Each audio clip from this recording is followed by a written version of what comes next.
YV Subbareddy గారు అసలు మొట్టమొదట నేను జగన్ రెడ్డి గారు అనడము వాళ్ళకు నచ్చలేదు. సరే, మీకు జగన్ రెడ్డి గారు అని నేను అనడం మీకు నచ్చకపోతే ఇప్పటి నుంచి జగనన్న గారు అనే అనడం నాకేం అభ్యంతరం లేదు. కానీ వైవి సుబ్బారెడ్డి గారు వాళ్ళు చేసిన డెవలప్మెంట్ ని చూపిస్తామన్నారు. సరే సార్, మీరు చేసిన డెవలప్మెంట్ ని చూపించండి, మేమంతా సిద్ధంగా ఉన్నాం చూడడానికి. డే టు టైం మీరు చెప్పినా సరే, మమ్మల్ని చెప్పమన్నా సరే, మీరు చేసిన అభివృద్ధి ఏమిటో చూపించండి.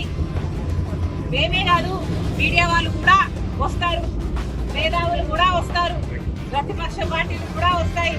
మా అందరికీ చూపించండి. మేమందరం కూడా మీరు చేసిన అభివృద్ధి ఏమిటి, మీరు కట్టిన రాజధాని ఎక్కడ, మీరు నడుపుతున్న పెట్రోల్ ఎక్కడ, మీరు కట్టిన పోలవరం ఎక్కడ, మీరు చేసిన డెవలప్మెంట్ కూడా ఆంధ్రప్రదేశ్ లో అందరూ కళ్ళల్లో వచ్చేసుకొని చూస్తున్నాము, చూపించండి. రేటు మీరు చెప్పినా సరే, టైం మీరు చెప్పినా సరే, నన్ను చెప్పమన్నా సరే, రెడీ.